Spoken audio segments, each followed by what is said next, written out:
businesses, continuing their education, or finding long-term jobs. I encourage all our youth to register ahead of the registration deadline. Today, Mr. Speaker, having heard Kenyans loud and clear, we have accommodated their diverse concerns in the financial year 2025-2026 budget. And in this regard, this budget provides highlights of the measures the government has taken to stimulate economic recovery, strengthen macroeconomic stability, and enhance resilience of our economy. Mr. Speaker, achieving these strategic objectives will require that we pull in the same direction.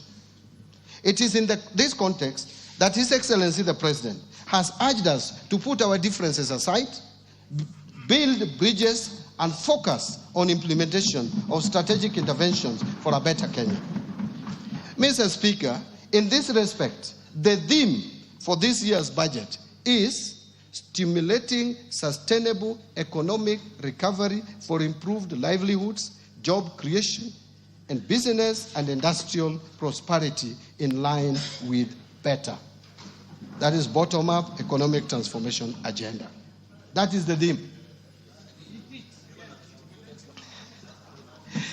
Mr. Speaker, as we move forward in the implementation of the government's agenda, we are also conscious of the fiscal constraints that demand our collective attention and thoughtful action. 1, rising demands for increased public spending, which could lead to either higher debt or the need to raise taxes, both of which require careful consideration and balanced decision-making given current public concerns. 2, we face constraints on account of public debt accumulation. Progressively, our debt-carrying capacity has narrowed. This calls for prudence and discipline on how we manage and take on new debt.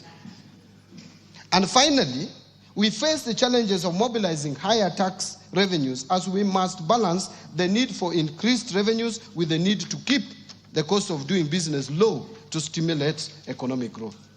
Mr. Speaker, honorable members, these constraints are interlinked, and addressing them effectively requires strategic planning, fiscal discipline, and a commitment to long-term sustainability.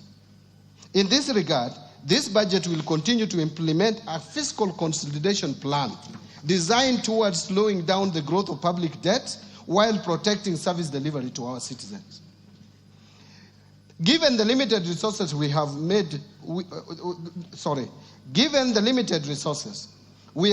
tough choices by curtailing funding to lower priority areas. This has allowed us to redirect our scarce resources towards the better core pillars and enablers, accelerating outcomes for citizens while maintaining pro-poor spending in health, education, and vulnerable groups. Mr. Speaker, the rest of my statement will present the economic context around which this budget is prepared, policy priorities and structural reforms under better, the proposed resource allocations as well as revenue-raising measures that the government will implement in the financial year 2025-2026 budget.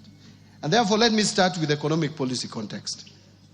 And I will first speak to the global context.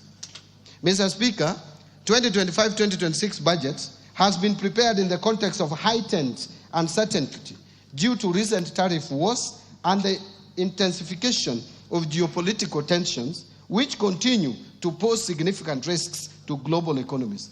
In this regard and respect, global economic growth is expected to slow from 3.3% in 2024 to 2.8% in 2025, and finally to 3% in 2026. Now, let me come to the domestic economy. Mr. Speaker and honorable members, on the domestic front, the economy has remained resilient, as I stated earlier, recording an average growth rate of 5.2% for the years 2023 and 2024. This performance is higher than the global average of 3.3% and also higher than the sub-Saharan African region average of 3.8% over the same period. This strong growth reflects the impact of sound and deliberate policies, as well as the resilience of our well-diversified economy. These factors have enabled us to withstand significant domestic and external shocks while maintaining a steady path of progress. In 2024, the economy grew by 4.7%, supported by positive growth in all sectors except construction and mining. This growth was lower compared to 5.7% in 2023, mainly due to adverse effects of floods in the second quarter and the anti-finance bill protests in the third quarter of 2024 that disrupted economic activities. In fact, our economy closed down for about 3 months. Mr. Speaker, the government's policy interventions have strengthened the macroeconomic indicators as reflected in the following achievements. Number one, inflation rate has declined to 3.8% in May 2025 from a peak of 9.6% in October 2022.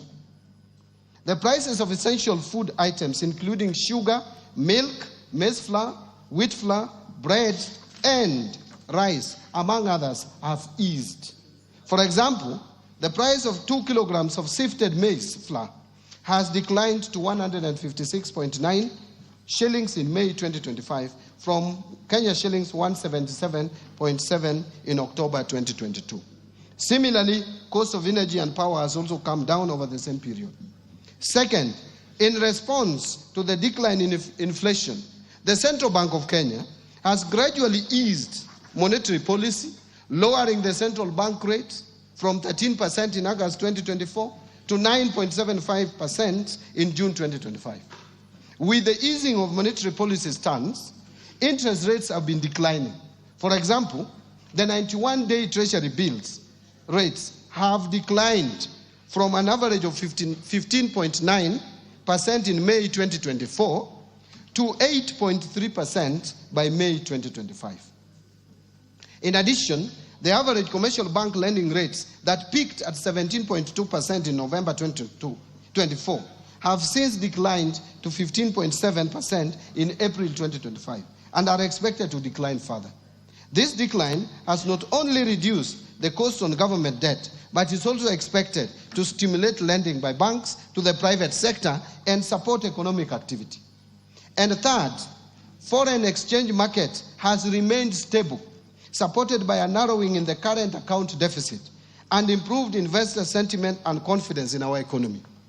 The current account deficit narrowed to an all-time low at 1.3% of GDP in 2024 from 2.5% of GDP in 2023, supported by export of goods, resilient tourism, and remittance inflows and a contraction in food imports. As a result, our foreign exchange reserves have increased to their highest levels and stood at US dollars 10.5 billion, which is equivalent to 4.7 months of import cover by 30th of May 2025, and continue to provide adequate cover and a buffer against any short-term shocks in the foreign exchange market. The exchange rate against the US dollar has also appreciated from 159.7 to the dollar in January 2024 to stabilize at Kenya shillings 129.3 shillings to the dollar by 30th of May 2025. Mr. Speaker, the economy is expected to sustain growth momentum in 2025 and 2026, with the growth projected at 5.3% per year. And Mr. Speaker, this growth outlook is premised on a stable macroeconomic environment over the medium term. To foster macroeconomic stability, the government will continue to uphold prudent monetary and fiscal policies, ensuring that our actions remain aligned with the evolving needs of the economy and of the Kenyan people.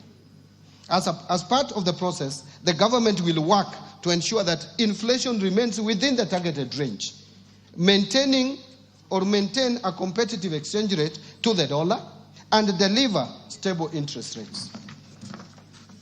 Fiscal policy stance over the medium term will continue to support the government's priority programs under better through a growth-oriented fiscal consolidation And as such, the fiscal deficit is projected to decline from 5.3% of GDP in the financial year 2023-24 to 2.7% of GDP in the financial year 2028-2029.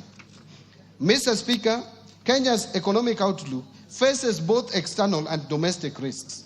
Globally, trade tensions, financial market volatility, and geopolitical conflicts could reduce Kenya's exports, tourism, and remittances, as well as raise costs of essential commodities. In the domestic scene, extreme weather may impact agriculture, infrastructure, and food security. The government is monitoring these risks closely and will take necessary action and measures to safeguard macroeconomic stability.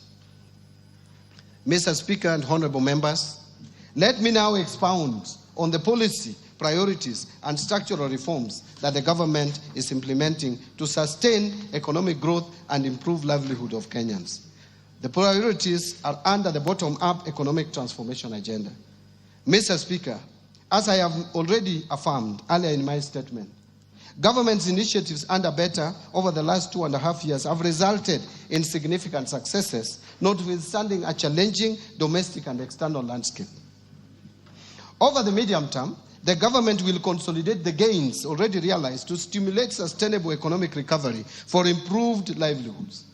Towards this end, the government will continue to implement policies, programs, projects, and the interventions geared towards 1. Bringing further down the cost of living, 2. Ensuring food security, 3. Creating jobs, 4. Expanding the tax base, 5. Improving foreign exchange balances, and finally, fostering inclusive growth. Priority will be given to attracting strategic investment across BETTER's 5 core pillars and their enablers, using a value chain approach to enhance production and add value and improve market access. This will be supported by a whole-of-government approach to service delivery. Mr. Speaker, the government will also implement the following interventions to support and accelerate economic recovery. First, continue to uphold macroeconomic stability and strengthen security to ensure a safe and supportive business environment. Second, accelerate the development of key infrastructure, including roads, railway, energy, and water systems to lower the cost of doing business and ease the movement of the people and goods. Third, boost investment in key economic sectors to drive broad-based, sustainable growth by advancing agricultural transformation, strengthening manufacturing, promoting environmental conservation and climate change mitigation, revitalizing tourism, and ensuring sustainable land use and management.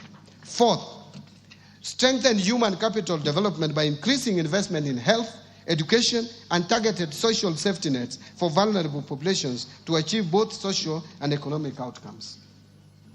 Fifth, promote empowerment of youth, women, and persons living with disability through government-funded programs complemented by strategic partnerships with private sector organizations. Sixth, facilitate fiscal decentralization by allocating shareable revenues to county governments to bolster institutional capacity and improve service delivery. And finally and lastly, undertake policy, legal, and institutional reforms to improve efficiency and effectiveness in public service delivery.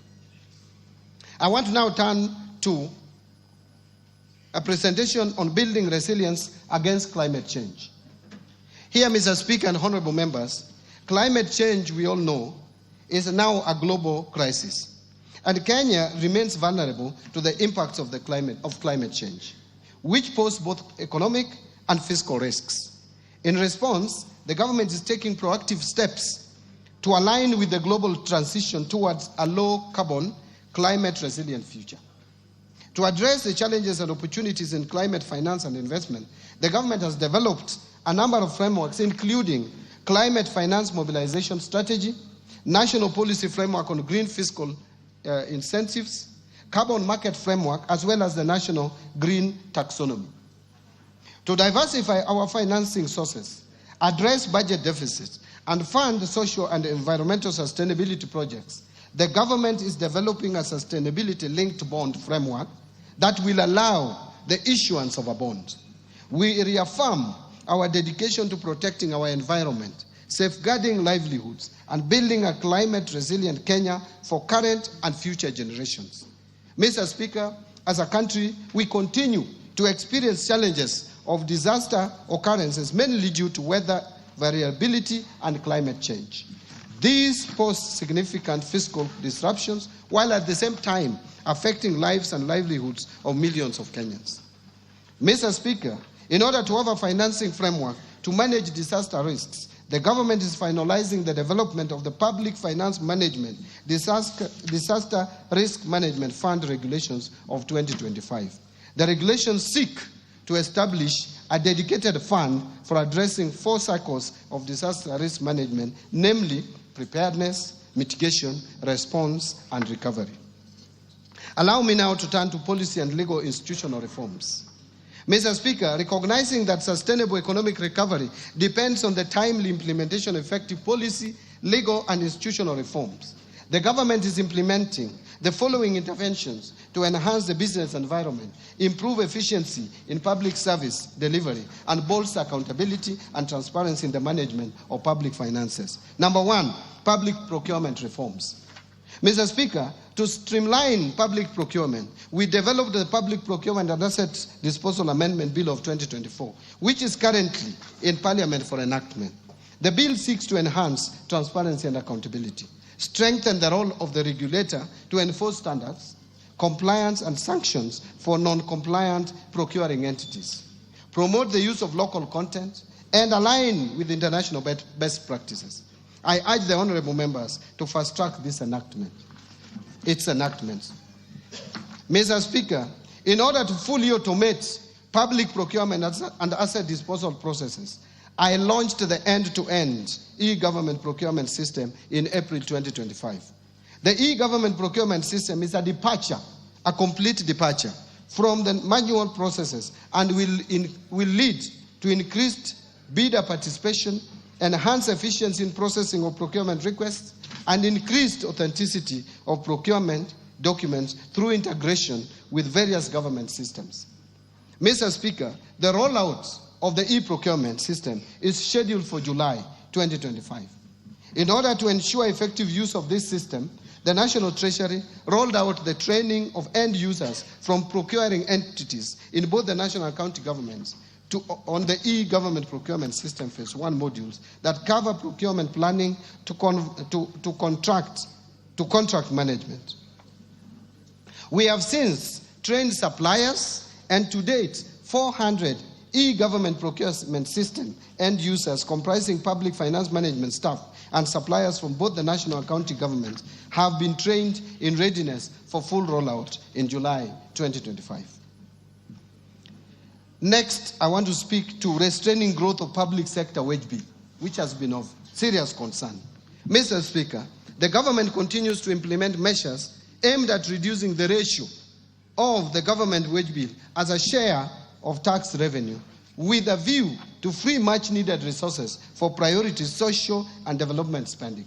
The government will implement the following initiatives to control the wage bill. First, the government will fully implement the unified human resource management system across all public sector entities by July 2025. This initiative is part of broader efforts to enhance public sector efficiency, improve management of wage bill, and ensure the effective utilization of public funds. Second, the Salaries and Remuneration Commission continues to sustainably reduce the number of allowances in public service through a phased approach aimed at streamlining allowances to improve transparency, accountability, equity, and fairness, thereby ensuring total public compensation bill is affordable and fiscally sustainable. To this end, the Salaries and Remuneration Commission will progressively review allowances and benefits in the future collective bargaining agreements, aligning them to the allowances policy guidelines for the public service. Allow me now to turn to state corporations reforms. Mr. Speaker and honorable members, state corporations are a major source of fiscal risks to public finances due to management and operational inefficiencies. An assessment conducted by the National Treasury to determine viability of state corporations identified critical gaps and vulnerabilities. Mr. Speaker, to address the vulnerabilities, the Cabinet in January 2025 approved reforms to streamline state corporations and enhance governance and accountability of the corporations. The reforms target to address operational and financial inefficiencies, enhance service delivery, and reduce over-reliance on exchequer support by state corporations. The approved reforms include the following. First, merger of 42 state corporations into 20 entities to improve operational efficiency and eliminate redundancy, as some have duplicating and or overlapping mandates. Second, dissolution of 25 state corporations and their functions transferred back to their parent ministries or other state corporations. Third, restructuring 6 state corporations to align their mandates for improved performances. Fourth, declassification of 4 public funds currently categorized as state corporations and transferring their functions back to the relevant ministries. And fifth, declassification of 13 professional bodies currently categorized as state corporations to private entities with no exchequer budget. Mr. Speaker,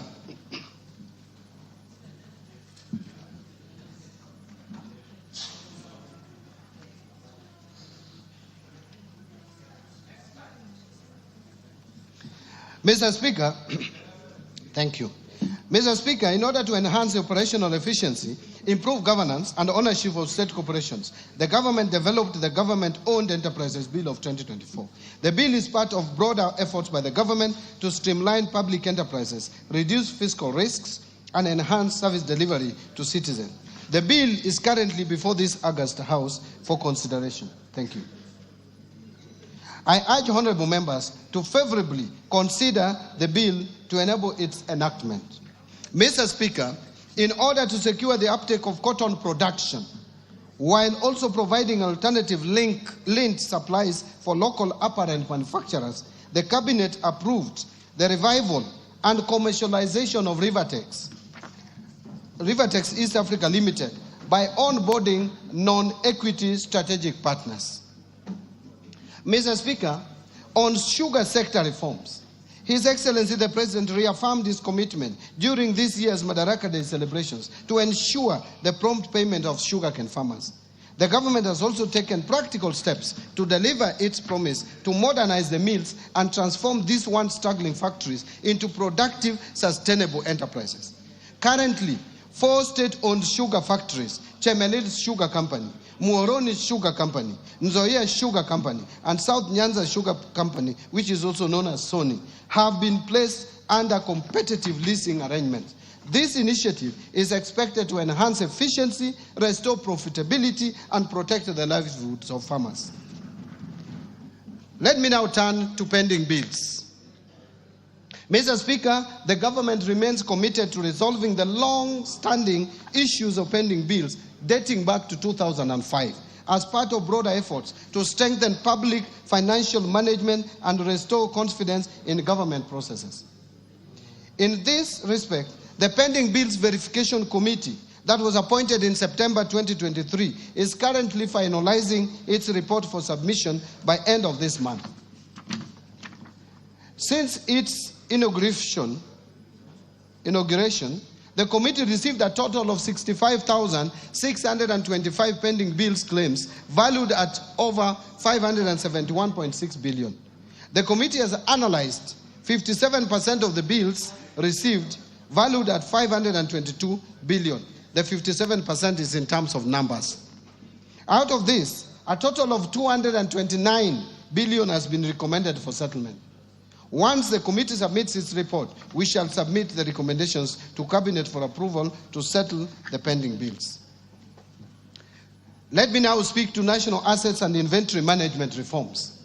Mr. Speaker, in order to promote prudent management of public assets and liabilities, the National Treasury digitized assets in the assets and inventory management modules in the IFMIS for use by both national government and county governments.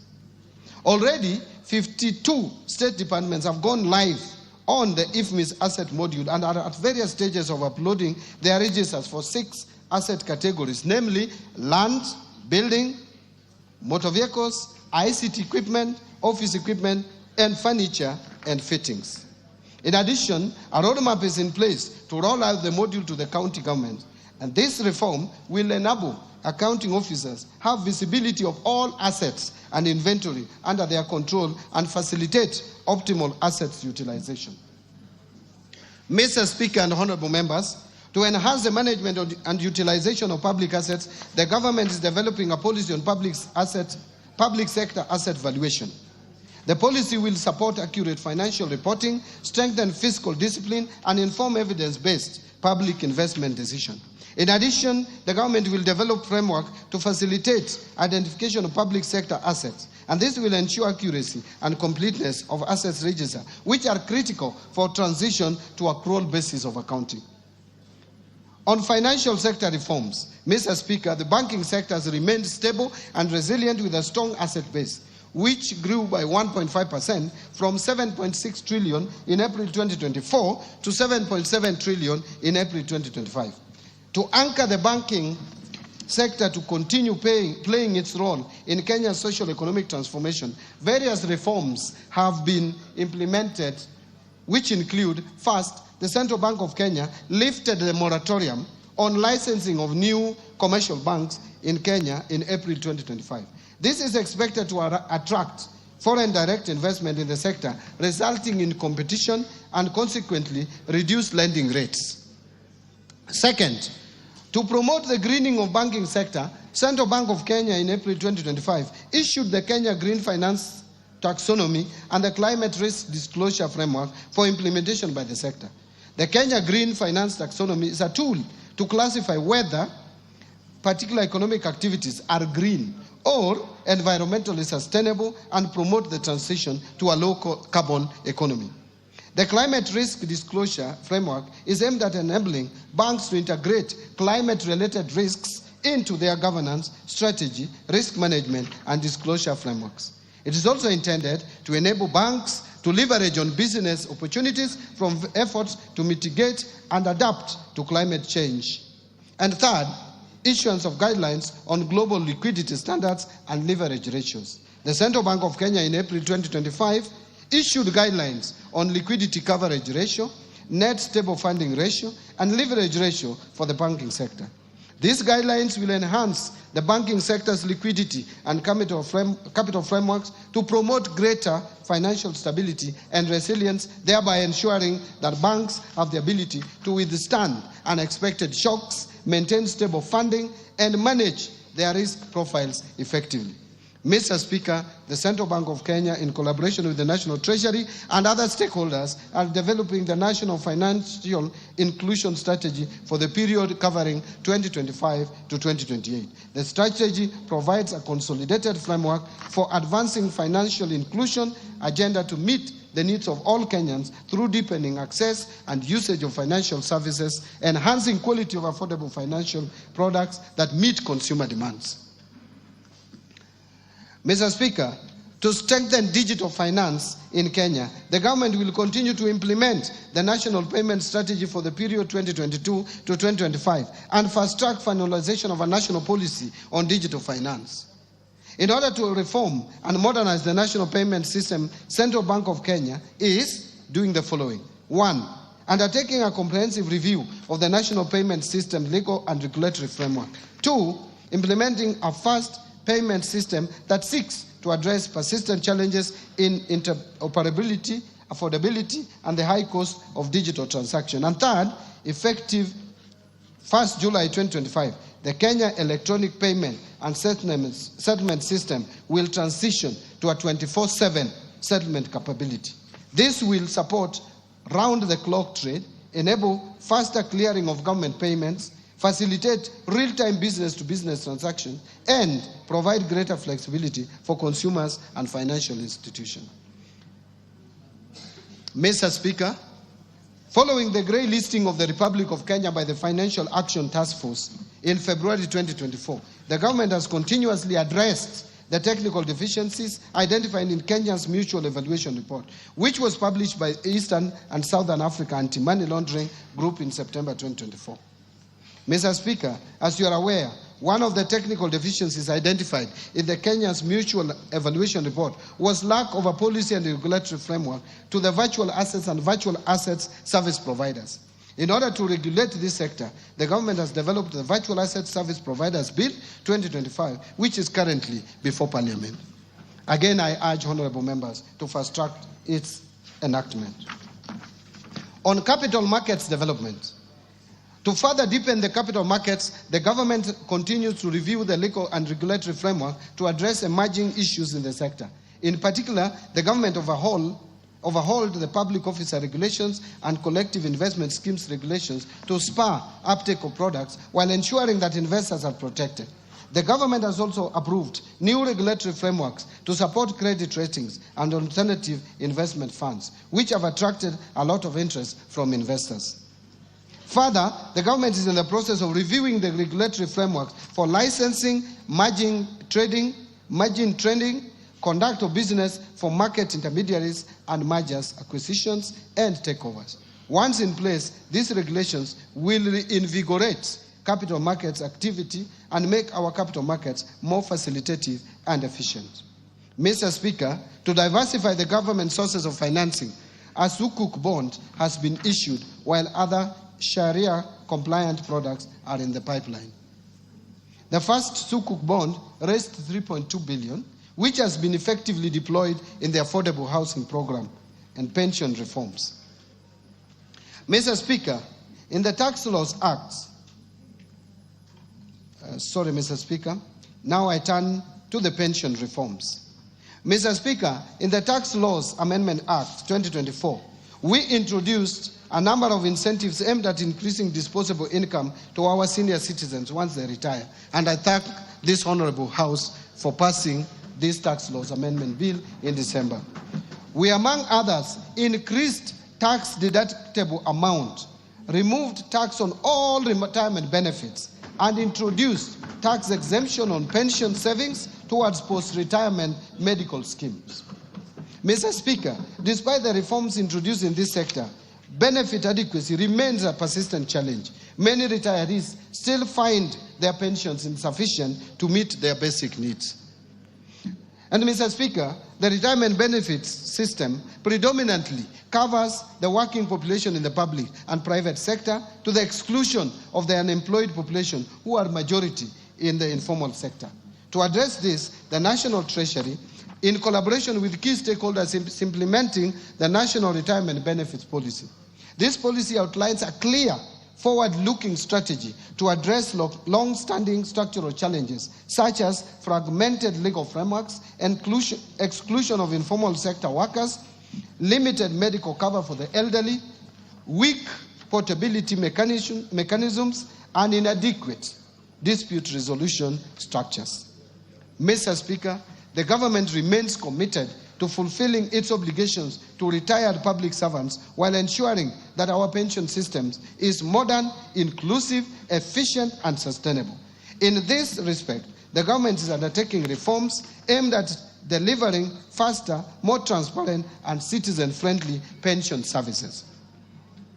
Key among these reforms is the re-engineering of the pension management information system, which, together with the launch of a pension self-registration platform, will significantly improve data accuracy, enhance biometric verification, and reduce pension processing time from several months to less than 30 days.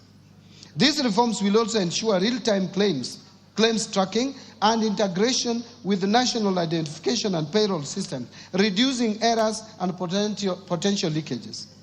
The re-engineered pension management system is planned for rollout on 1st of July 2025 and will transform pension administration by 1. Enabling ministries, departments, and agencies to submit pension claims online at source through integration with government human resource systems. 2. Allowing pensioners and beneficiaries to access services remotely and track the status of their claims in real time. And 3. Providing automated updates to clients on the progress of their claims through system-generated notifications. On insurance reforms, Mr. Speaker, to facilitate the growth of the insurance industry in Kenya, the government will speed up the approval of the National Insurance Policy and its implementation. The policy will guide the review of the Insurance Act, which has served its purpose, albeit with progressive amendments for the last 30 years. Mr. Speaker, the Insurance Regulatory Authority is undertaking focused training on livestock and crop insurance, targeting farmers and pastoralist communities. These efforts are aimed at improving understanding and access to agricultural insurance as a tool for mitigating climate-related risks and protecting livelihoods of farmers and pastoralist communities. The authority is also conducting a comprehensive money laundering and terrorist financing risk assessment on the vulnerability of the insurance industry. This will aid in the identification of areas of improvement so as to strengthen the supervisory framework. On reforms under the education sector, Mr. Speaker, the National Treasury is committed to upholding the right to education, including free and compulsory basic education as guaranteed under Article 53B of the Constitution of Kenya. While we are cognizant that examinations must be conducted as scheduled later this year, there is need to undertake a critical evaluation of the costing of examination, assess the sustainability of the program in view of the prevailing fiscal constraints, and explore optimal options for delivering national examinations in order to ensure economy and value for money in public spending. Mr. Speaker, a key consideration is the merits of public funding of examination fees for all primary and secondary school candidates, including those from well-off households, as opposed to targeting the vulnerable students in our schools. We should also explore options of making the exercise of delivering national examinations simpler and affordable without compromising the credibility of the exercise. To this end, the National Treasury is in consultations with the Ministry of Education on how best to achieve this at a minimal cost possible, including evaluating possible cost-sharing mechanisms. Mr. Speaker, the government remains committed to ensuring access to quality education for all children. In this regard, I assure the public and the 2025 examination candidate of our commitment to provide adequate funding for 2025 national examinations. On the fiscal policy framework, Mr. Speaker, the implementation of 2024-2025 budget has faced notable challenges, primarily following the withdrawal of the Finance Bill of 2024. Its withdrawal, alongside the associated public demonstrations, adversely affected economic activity and disrupted business operations across the country, compounding the fiscal pressures facing the government already. In response, the government undertook a revision of the fiscal framework through Supplementary Estimate Number 1 in August 2024. This revision reflected a lower revenue base following the preliminary outcomes of financial year 2023-24, while also addressing immediate cash flow constraints. These adjustments were critical to ensuring the continuity of public service delivery. Mr. Speaker, in addition to the mid-year economic disruptions, the budget execution has been further constrained by shortfalls in revenue and emerging expenditure pressures. Notably, the implementation of the collective bargaining agreements and funding requirements under the new university education financing model have placed significant demands on the available fiscal space. These challenges have led to cash flow pressures and a buildup of pending obligations, necessitating careful fiscal management and reprioritization. To address these evolving dynamics, the government prepared supplementary budget estimates to accommodate revenue shortfalls experienced during the current fiscal year and accommodated expenditure pressures.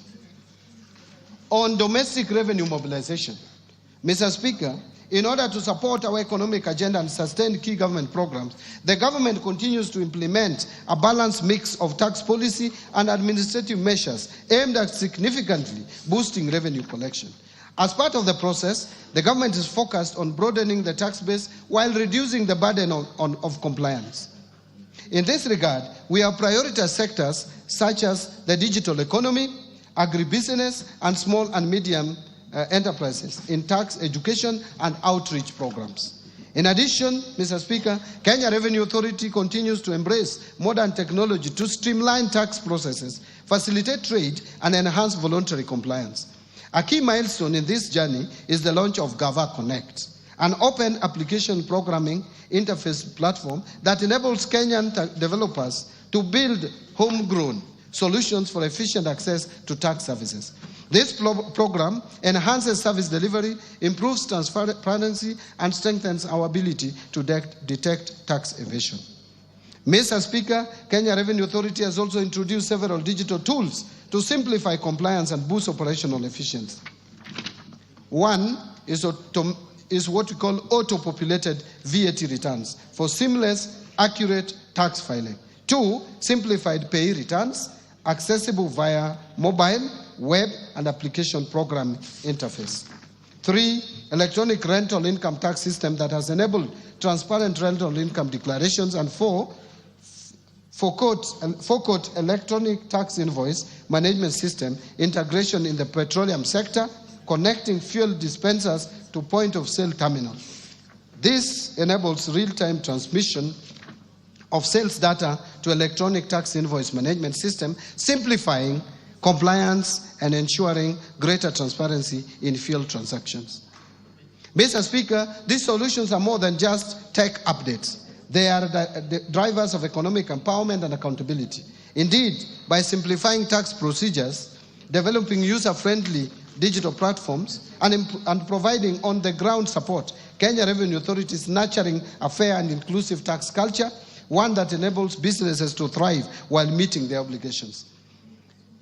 Mr. Speaker, building on the progress made, our focus in the financial year 2025-26 and over the medium term will be to strengthen domestic resource mobilization through the following key initiatives. First, continue with the implementation of the national tax policy and the medium-term revenue strategy to provide a consistent and predictable framework for tax administration and policy formulation.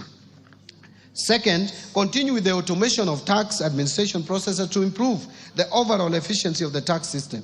And third, enhancing non-tax revenue collection by enabling ministries, departments, and agencies to generate income through the services they provide to the public. Mr. Speaker, as part of our broader fiscal reform agenda, the government is undertaking targeted tax administrative reforms aimed at strengthening our revenue base and promoting inclusive economic growth. These reforms will focus on 3 key objectives. First, reducing tax expenditures. Mr. Speaker, tax expenditures stood at 3.38% of GDP in 2023. To unlock additional revenue for national government, we must reduce that tax expenditure. Second, expanding the tax base and enhancing compliance, in line with the goals set out in the medium-term revenue strategy. And third, streamlining the tax structure to encourage domestic production, attract investment, and stimulate economic growth. Mr. Speaker, allow me to speak to improving efficiency of public expenditure. Here, Mr. Speaker, in our continued effort to ensure prudent fiscal management, the government will sustain and deepen measures aimed at strengthening expenditure control and enhancing the efficiency and effectiveness of public spending. To this end, the government will implement a series of targeted actions, which include: 1, utilization of the launched end-to-end procurement system to maximize value for money, enhance efficiency and transparency in public procurement processes. 2, rolling out of a human resource management system across all national government ministries and departments, as well as county government, to support better management of the public wage bill. 3, scaling up the use of the public-private partnerships framework for commercially viable projects to attract private sector participation in public service delivery, what we call PPP. 4, improving the public service pension administration through rolling out the pension management information system. And 5, fast-tracking governance reforms in state corporations to strengthen accountability, efficiency, and financial sustainability. I want to now turn to revenue projections.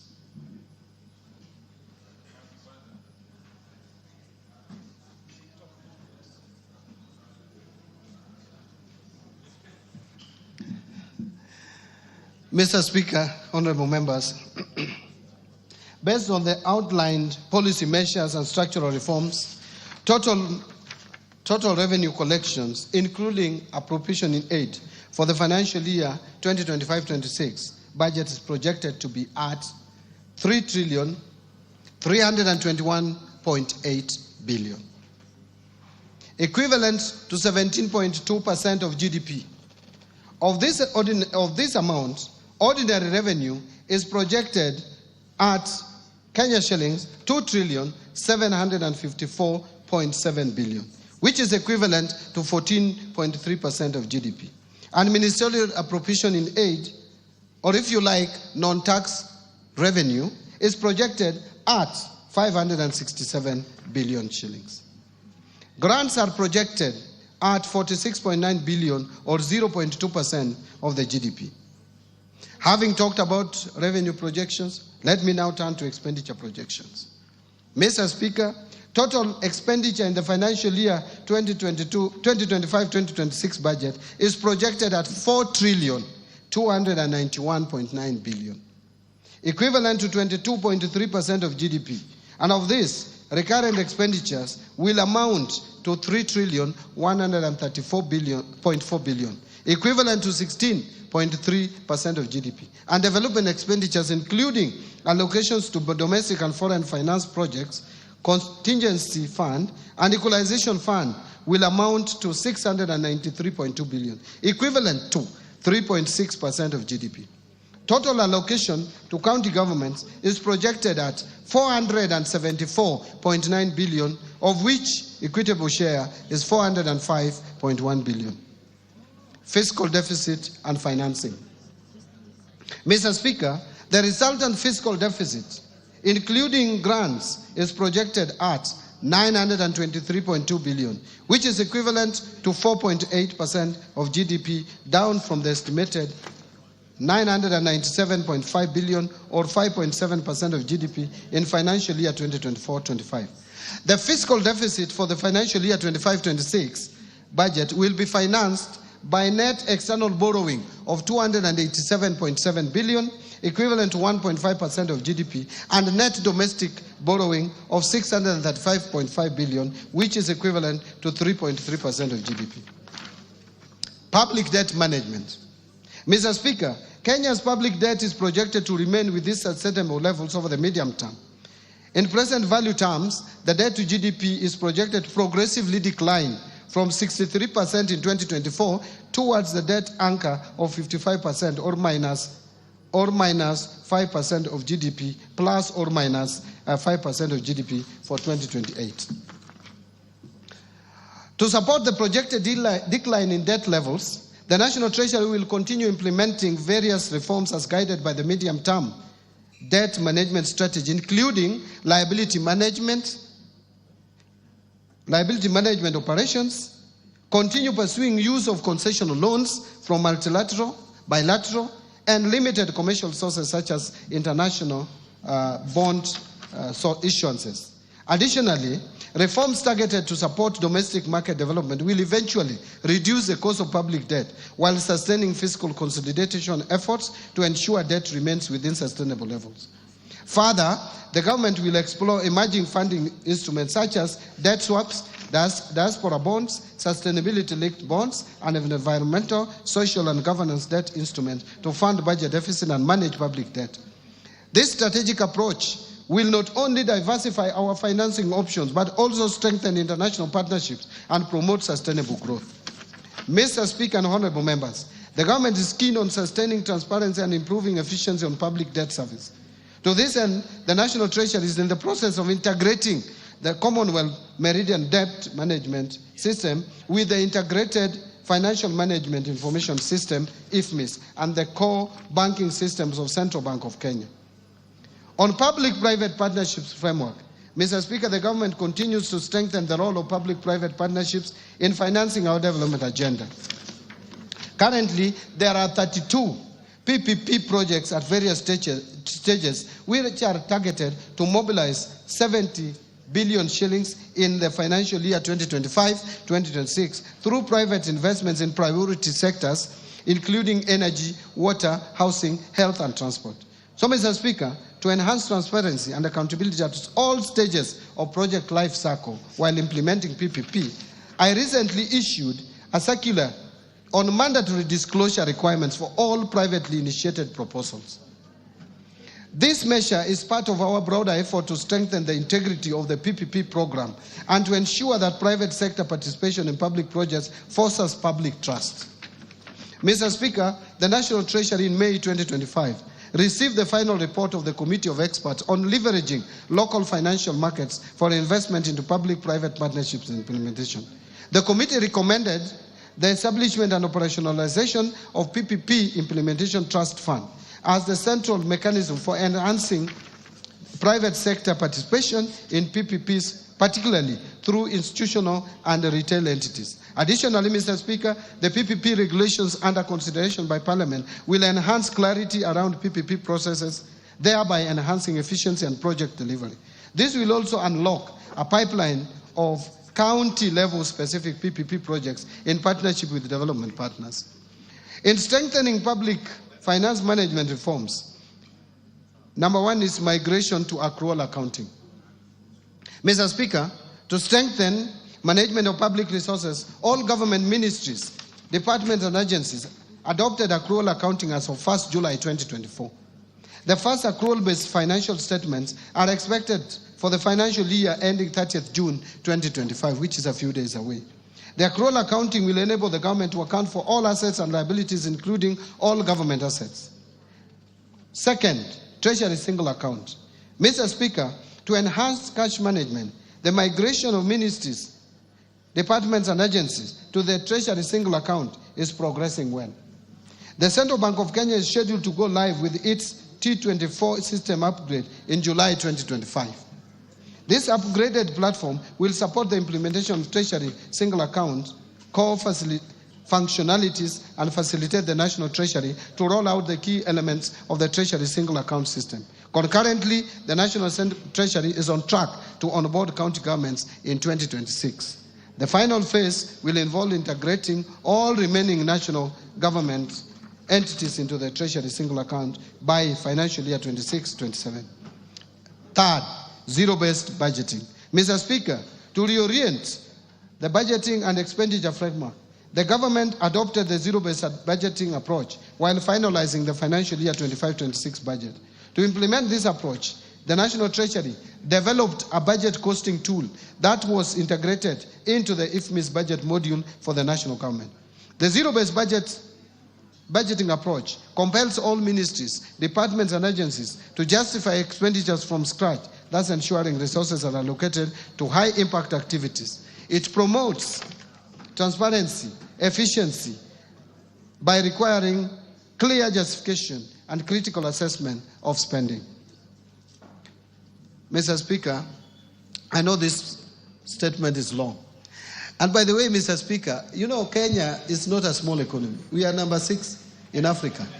And we have jumped over Ethiopia. So you can't have a 3-pager statement for an economy as big as Kenya. Gone without apology. Gone. Thank you, Mr. Speaker. Thank you very much. So far, so good. Yeah, Mr. Speaker, I'm now turning to resource allocation so that honorable members can appreciate, and the Kenyan people, where we have allocated the limited resources that we have. Mr. Speaker, now let me highlight the government spending priorities for financial year 25-26. Expenditures for the financial year 25-26 will consolidate the gains realized under the bottom-up economic transformation agenda, with special focus placed on promoting investment in core pillars and their enablers through a value chain approach. Number one, under agricultural transformation and inclusive growth, which is the first pillar. Mr. Speaker, the government will continue to transform the agriculture sector by increasing productivity in key value chains such as fisheries and aquaculture, horticulture, food crops, livestock and rangeland development. The government will scale up support to farmers through input financing, subsidies and extension services. This will move the country from food deficit to food surplus, reduce reliance on food imports and revamp export crops.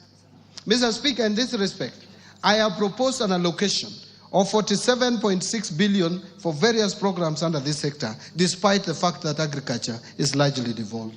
This includes 8 billion for the fertilizer subsidy program, 10.2 billion for the National Agricultural Value Chain Development Project, 800 million for small-scale irrigation and value addition project, 1.2 billion for food security and crop diversification project, and 5.8 billion for the food systems resilience project.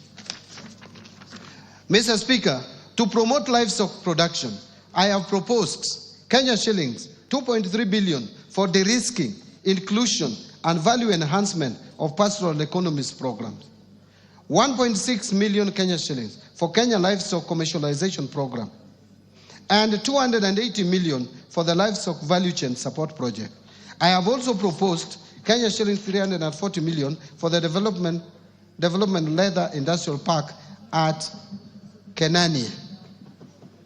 Mr. Speaker, to support the growth of blue economy, I have proposed a total of 8.2 billion to the blue economy and fisheries subsector. This includes 2.3 billion for aquaculture business development project, 2.4 billion to the Kenya Marine Fisheries and Socio-Economic Development Project, and 500 million for the Kabonyo Fisheries and Aquaculture Training Center.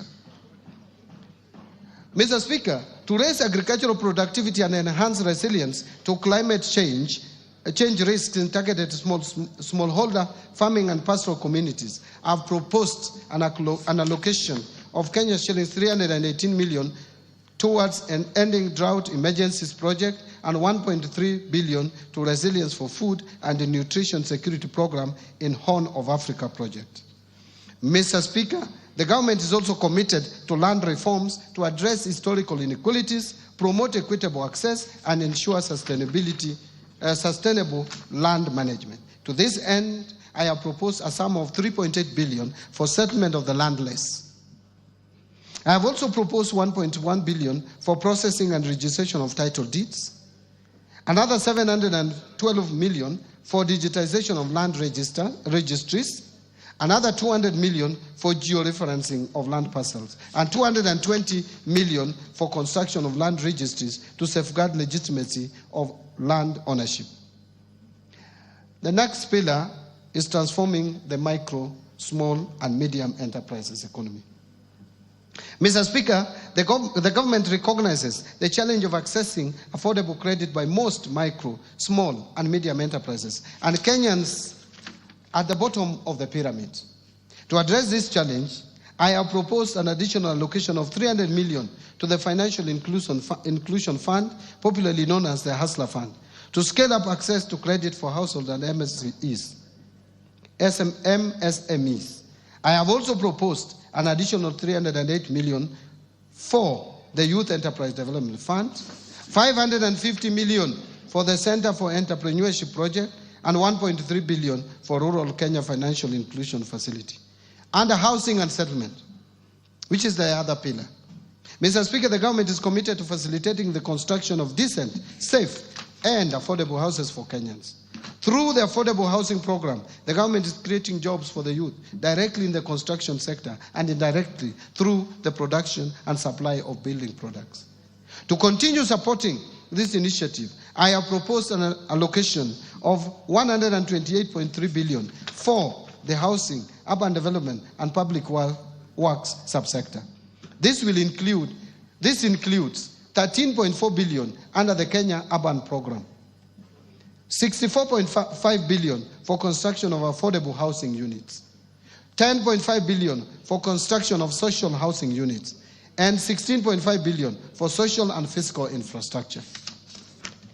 Mr. Speaker, other proposed allocations to the housing, urban development, and public works interventions include 7.2 billion shillings for the Kenya Informal Settlement Improvement Project Phase 2, 3.5 billion for the construction of housing units for the National Police and the Kenya Prison, 500 million for building climate resilience of the Urban Poor Program, 184 million for construction of footbridges, and 454 million targeted to support construction of county headquarters. Mr. Speaker, to ensure the safety of Kenyans through compliance with building codes and standards, as well as other industry regulations, I have proposed an allocation of 2.6 billion for the regulation and development of the construction industry. I am aware members are aware. I know members are aware of the challenges we have had where collapsed buildings kill many, many Kenyans as a result of carelessness of various developers. Let me turn to universal health coverage. Mr. Speaker, access to quality and affordable health care through the universal health coverage program is central to this government. Towards this end, Mr. Speaker, I have proposed an allocation of Kenya shillings 138.1 billion, up from 123 billion in the current year's budget, to the health sector to support various activities and programs. This includes 6.2 billion for universal health coverage, coordination and management, 13.1 billion for primary health care, and that is up from 7.1 billion in the current year, and 430 million to provide medical cover for the orphans, elderly, and disabled persons in our society. Mr. Speaker, to lower cases of HIV, AIDS, malaria, and tuberculosis, and enhance vaccines and immunization program in the country, I have proposed 17.3 billion for the Global Fund and Kenya shillings 4.6 billion for vaccines and immunization programs, respectively. Mr. Speaker, to enhance early diagnosis and management of cancer and reduce the burden of treatment of chronic and critical illnesses among Kenyans, I have proposed an allocation of 8 billion to the Emergencies, Chronic and Critical Illnesses Fund to be managed by SHA, and this has moved from 5 billion shillings in the current budget. 1 billion for construction of a cancer center at Kisii Level 5 Hospital, 100 million to strengthen cancer management in Kenyatta National Hospital, and 100 million for expansion of comprehensive cancer treatment at Kenyatta University Teaching, Referral and Research Hospital. Mr. Speaker, to improve health service delivery, I have also proposed a sum of 42.4 billion for our referral hospitals, including Kenyatta National Hospital, Moi Teaching and Referral Hospital, Kenyatta University Teaching Referral and Research Hospital, Mwai Kibaki Teaching and Referral Hospital in Othaya, Jaramogi Oginga Odinga Teaching and Referral Hospital in Kisumu, and Mbadi National Teaching and Referral Hospital. Other locations include Kenya shillings 1.3 billion for the construction of Kenyatta National Hospital, Burns and Pediatrics Center. Mr. Speaker, I have also proposed 5.2 billion for Kenya Medical Supplies Agency to recapitalize it, 2.7 billion for the Kenya Medical Research Institute, 500 million for procurement of family planning and reproductive health commodities, and 300 million for procurement of equipment at the National Blood Transfusion Services. Further, to strengthen the capacity of medical personnel, I have also proposed an allocation of 4.3 billion for medical interns, 3.2 billion for community health promoters, 303 million for training of health personnel, and 8.9 billion for the Kenya Medical Training Centers, KMTCs. On digital superhighway and creative economy, which is the other pillar of the better principle, the government continues to invest in digital superhighway to improve ICT infrastructure and expand internet access nationwide. The creative industry is a significant source of employment, particularly for the youth, and has the potential to address high unemployment rates through promotion of music, theater, graphic design, digital animation, fashion and craft, among others.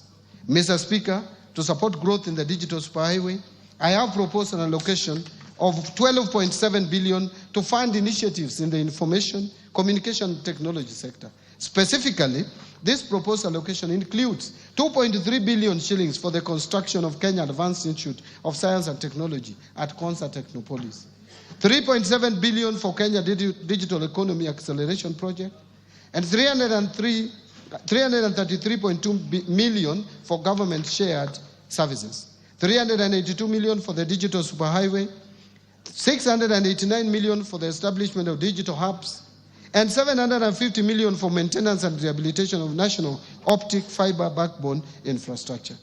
In order to fast-track the development of the Konza Technopolis city, I have proposed an allocation of 3.1 billion for Konza data center and smart city facilities. The government is also committed to enhance transparency, accountability, and efficiency in public procurement. I have in this regard proposed an allocation of 700 million for rolling out the implementation of the electronic government procurement system, what we call EGP or EGP. EG procurement. Other key allocations to critical sectors supporting better include the following. Investing in critical infrastructure. Mr. Speaker, the government will continue to invest in transportation networks, including roads, railways, and air travel to reduce travel time and logistic costs, making markets more accessible and facilitating the movement of goods and people. Towards this end, I have proposed an allocation of 217.3 billion for development of roads across the country. This includes 30 billion to support construction of new roads and bridges, 70.8 billion for rehabilitation of roads, because we have so many long, the length of roads is so long that we have to maintain them and rehabilitate. And 115.6 billion for road maintenance. Actually, this 115 billion is more than the 85 million that we have in the current budget by 30 billion for maintenance of our roads. Mr. Speaker, to expand railway transport and its infrastructure, I have proposed an allocation of 38 billion shillings. I have also proposed an allocation of 450 million for the Kenya ferry ramp in Mombasa, 331 million for Nairobi bus rapid transport project, and 298.7 million for promotion of e-mobility projects. To facilitate movement of goods and people in our inland waters, I have also proposed an additional 110.4 million for acquisition of ferries for Lake Victoria. Mr. Speaker, to scale up production of reliable and affordable energy, I have also proposed an allocation of 62.8 billion to cater for key energy interventions.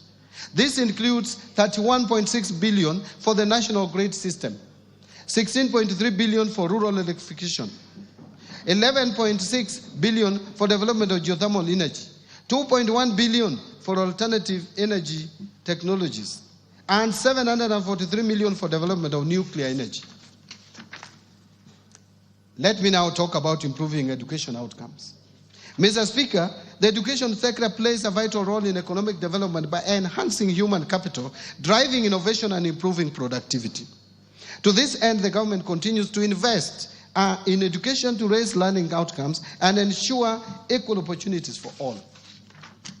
Mr. Speaker, I have proposed a total allocation of 702.7 billion to the education sector, which is almost 28% of our entire budget. This will include an allocation of 387.2 billion to the Teacher Service Commission. The allocation for TSC will include 7.2 billion for recruitment of intern teachers and 980 for capacity building of teachers on competence-based education curriculum. Further, I have proposed an allocation of 7 billion for free primary education, 28.9 billion for junior secondary school capitation, and 51.9 billion for free day secondary education. In addition, Mr. Speaker, I have also proposed an allocation of 5.9 billion for administering the national examinations, 3 billion for the school feeding program, and 7.2 billion for the recruitment of intern teachers. I think that one I'd already mentioned, that's a repeat, and 4 billion for the technical, vocational, educational training and entrepreneurship project. Mr. Speaker, to enhance infrastructure development and provide a safe learning environment in our schools, I have proposed an allocation of 1.7 billion for primary and secondary schools infrastructure, and 1.4 billion for construction and equipping of technical training institutes and vocational training centers. In addition, I have proposed 13.3 billion for the Kenya Primary Education Equity in Learning Program, and 2.3 billion for the Kenya Secondary School Quality Improvement Project. Mr. Speaker, other proposed allocations to the education sector include 993 million for research, science, technology, and innovation, 41.5 billion to the Higher Education Loans Board for provision of loans to university and TVET students, and this has increased from 35 billion to 41.5 billion for health. Another 16.9 billion for scholarship for university students, and 7.7 billion capitation and scholarship for TVET students. In supporting manufacturing for job creation, Mr. Speaker, To continue promoting local industries, I have proposed an allocation of 18 billion under various implementing ministries, departments, and agencies. Out of this, 4.5 billion will support establishment of county integrated agro-industrial parks in various counties. 2.8 billion for supporting access to finance and enterprise recovery, what we call SAFER project. 602 million for a development of Athi River Textile Hub. 705 million for establishment of flagship export processing zones hubs. 504 million for development of special economic zone textile park in Naivasha. And 798 million for Kenya jobs and economic transformation. Mr. Speaker, in order to revitalize and maximize the benefits from our cash crops, I have proposed 2 billion for coffee cherry revolving fund and another 2 billion for coffee debt waivers. This is up from the 3 billion that was allocated to this subsector in the last financial year's budget. Another 1.5 billion for sugar sector reforms and 120 million for modernization and revitalization of cotton ginneries and 245 million for horticultural produce compliance enhancement project. Mr. Speaker, to support local production and processing of edible oils, I have proposed an allocation of 300 million for the National Edible Oil Crops Promotion Project. Mr. Speaker, to enhance milk processing, I have proposed an allocation of 400 million for excess milk mop-up and 150 million for modernization of milk processing factories in Runyenjes and Narok.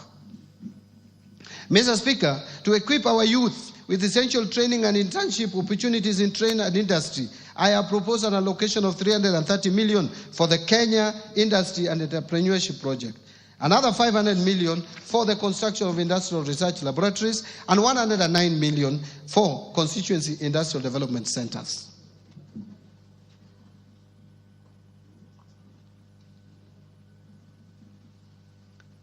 Now let me speak to improving security. Mr. Speaker, a stable and secure environment fosters investment, trade, and overall economic growth. In this regard, I have proposed an allocation of 202.3 billion for defense, another 125.7 billion for the National Police Service, and 51.4 billion for the National Intelligence Service, another 32.5 billion for internal security and national administration, and 38.1 billion for prison services.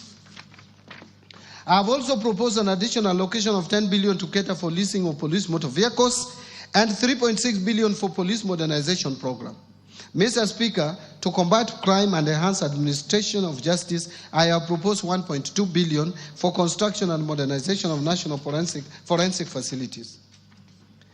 Now, let me turn to protecting the vulnerable groups in our society.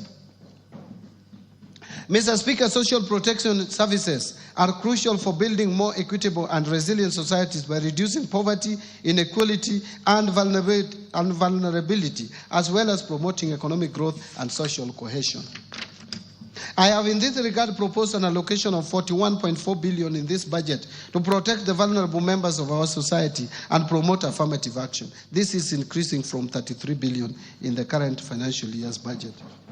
Out of this allocation, 25.1 billion will cater for cash transfers to the elderly persons. And again, this has moved from 18 billion, so it has increased by 7 billion. 8.9 billion for cash transfers to orphans and vulnerable children. Again, that's a jump of 1 billion more.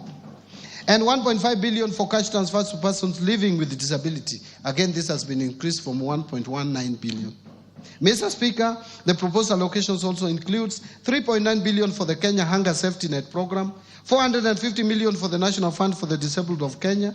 In addition, there is 600 million which will go to the Child Welfare Society of Kenya, 100 million for the Presidential Bursary for Orphans, 180 million for the Street Families Rehabilitation Trust Fund, and 90 million for the National Albinism Support Program, and finally, 90 million for the National Autism Support Program.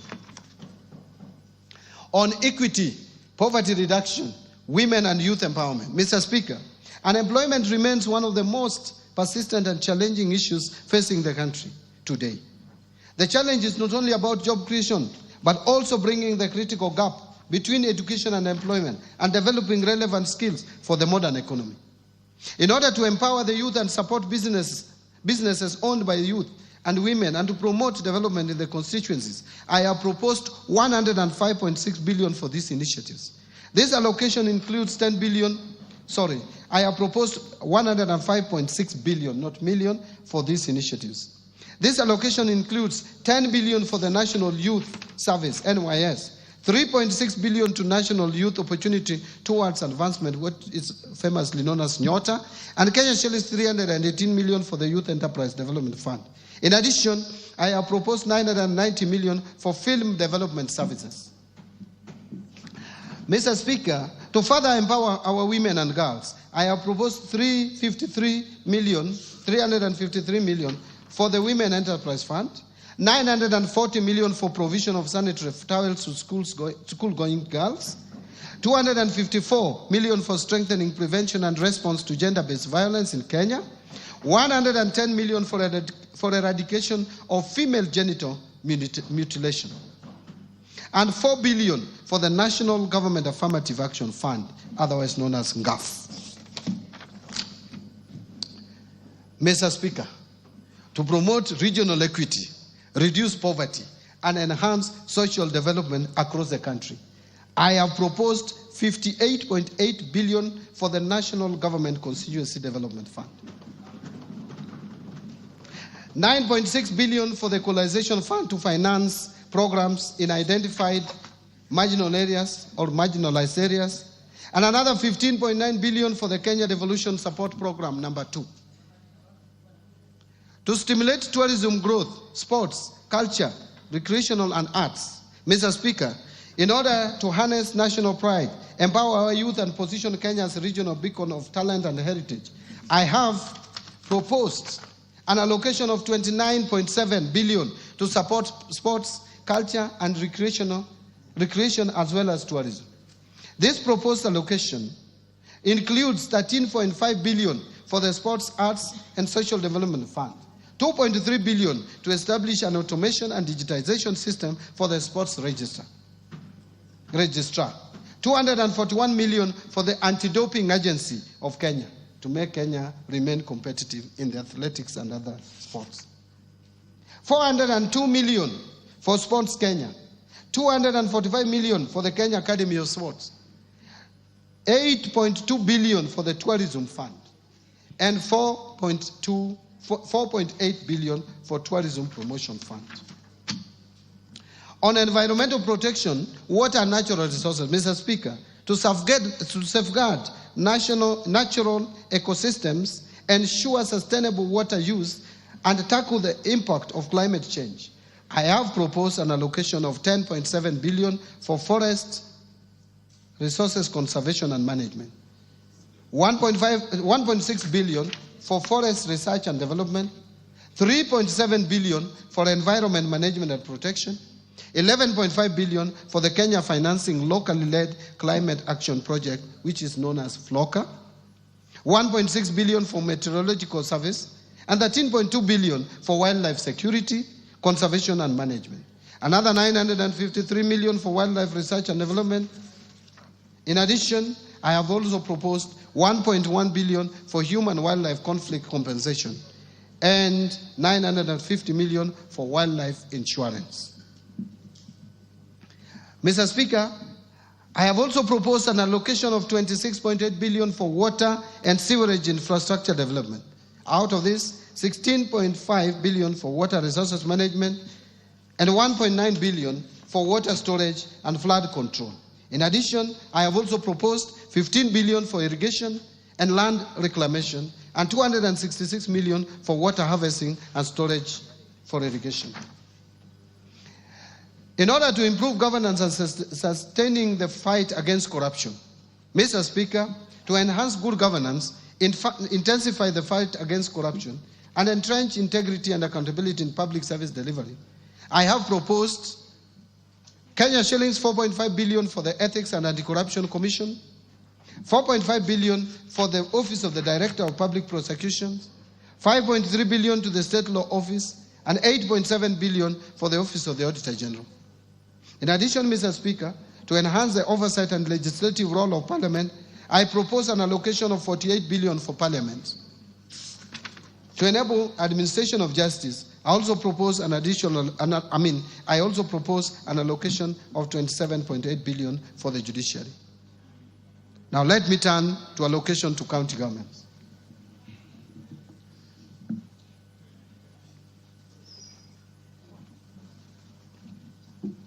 Mr. Speaker, to support devolution, county governments will receive 405.1 billion in the financial year 2025-2026 as an equitable share of revenue raised nationally, an increase of 17.6 billion from Kenya shillings 387.4 billion in financial year 24-25. The 405.1 billion represents 25.8% of the most recently audited revenues for financial year 2020-2021, way higher than the minimum of 15% prescribed in Article 203(2) of the Constitution.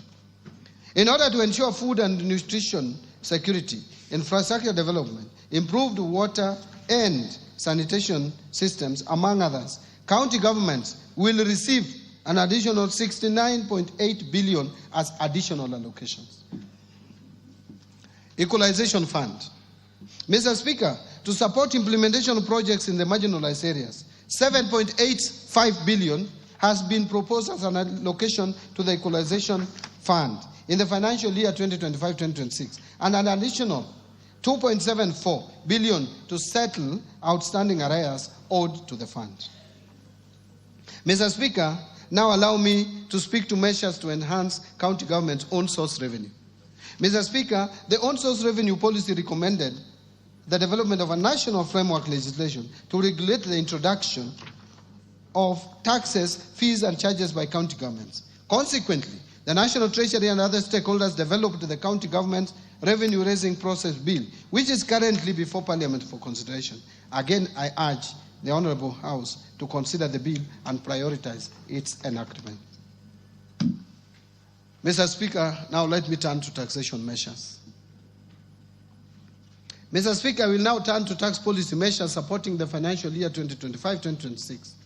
These measures include proposals contained in the Finance Bill 2025, as well as the customs duty measures agreed upon by the East African Community Ministers for Finance during the East African Community pre-budget meeting held in May this year, which I personally attended. These measures are set to take effect from 1st July 2025. Mr. Speaker, the freedoms we enjoy in this country have not come easy. In the last couple of years, Kenyans have spoken clearly and loudly on the desired direction in development of policy and governance of taxation. In 2023, the minority side in Parliament, supported by the efforts of the then ODM chairman, protested against the Finance Act of 2023.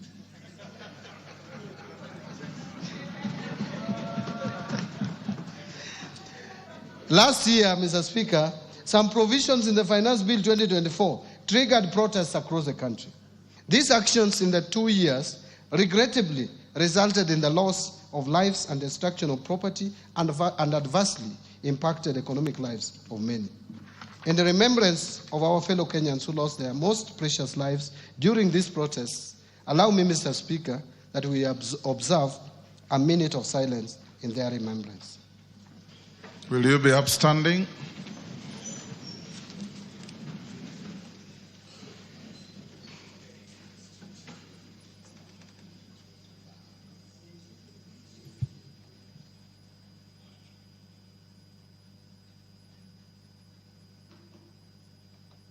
May their souls continue resting in eternal peace. Thank you. Thank you, honorable members.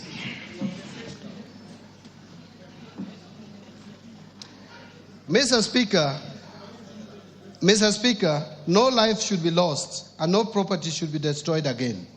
The message from Kenyans was clear.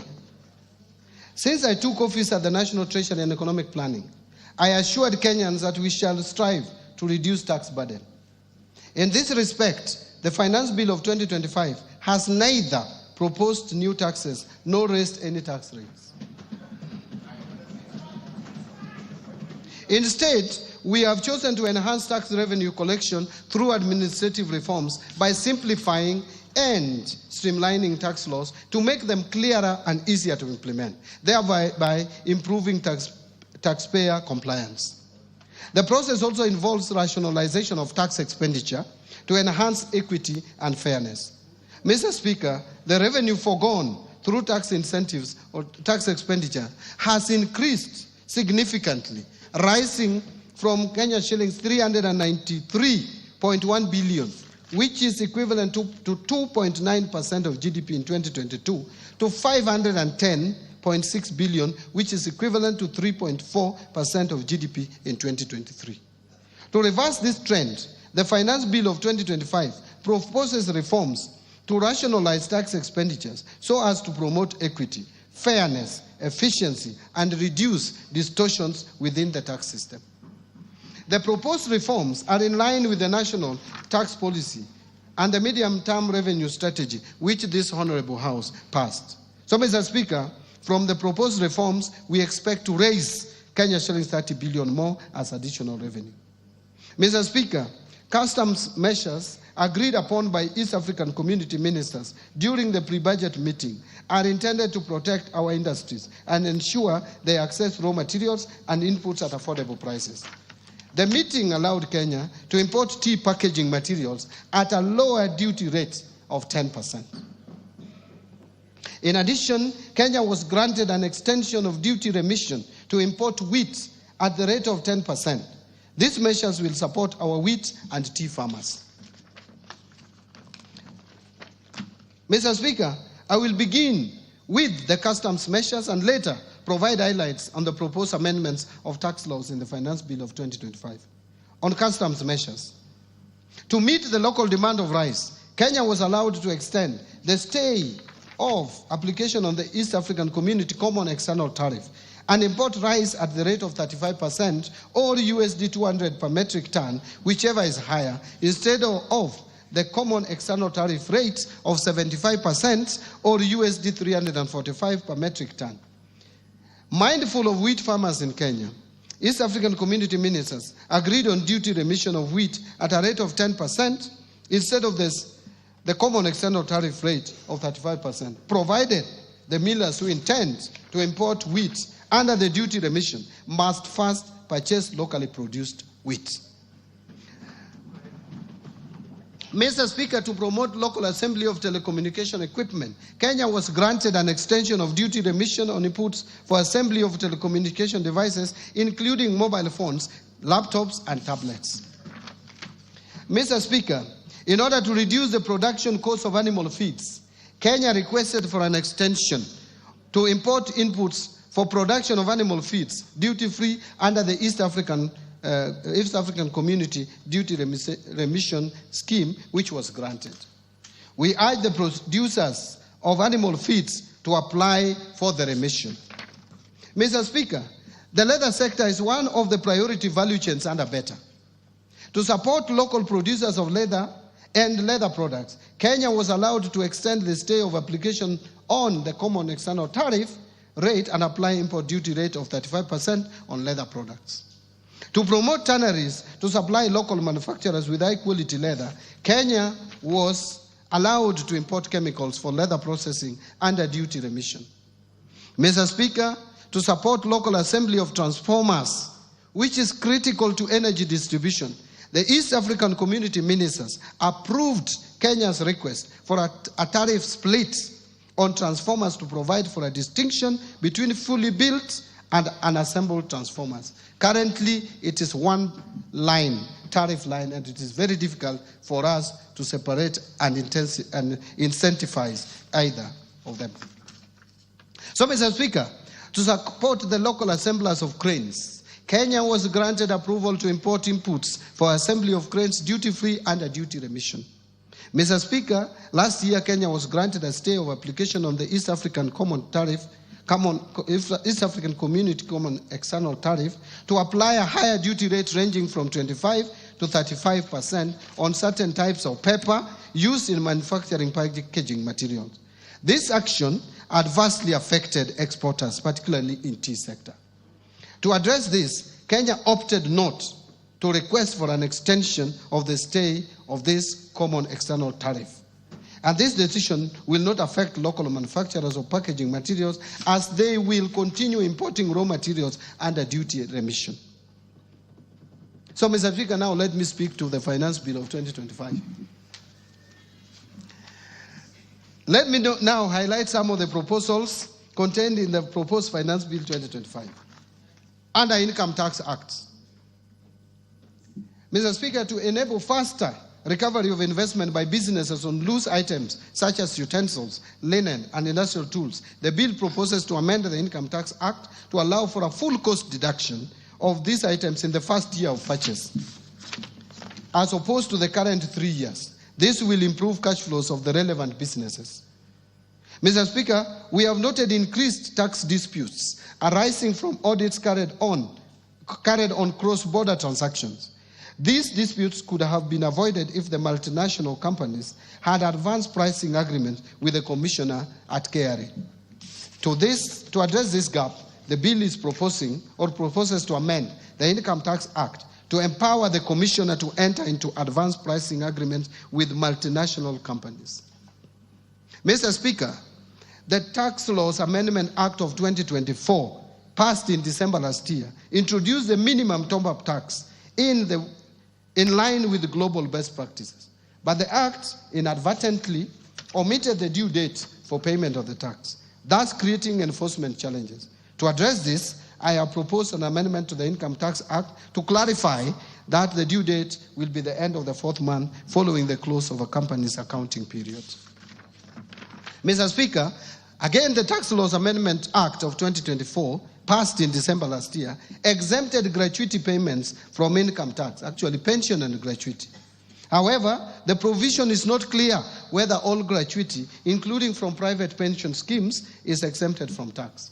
In this respect, the bill is proposing to amend the Income Tax Act to clarify that all gratuity payments, whether from public or private sources, are exempt from tax. Mr. Speaker, to encourage wider participation in virtual asset transactions, especially among the youth, the bill proposes to reduce the digital asset tax rate from 3% to 1.5%.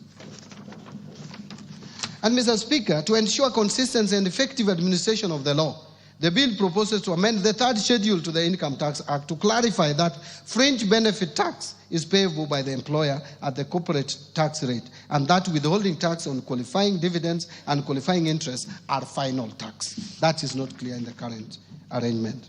And Mr. Speaker, under the current Income Tax Act, individuals with mortgages, and honorable members would be interested in listening to this. Mr. Speaker, under the current Income Tax Act, individuals with mortgages for purchasing or improving residential houses can claim tax relief on interest payment on the mortgage. However, those who take up a mortgage to construct their own residential houses are excluded from this relief. That is the law as it is today. To ensure fairness, the bill proposes to extend this benefit to interest on mortgages taken for construction of residential houses. This will support home ownership and align with the better pillar on affordable housing. Mr. Speaker, the current tax-free daily subsistence allowance of $2,000 for private sector employees on official duties outside their usual workplace is lower than that of the public sector employees. To enhance equity, the bill is proposing to increase the tax-free daily subsistence allowance for private sector employees from 2,000 to 10,000 shillings.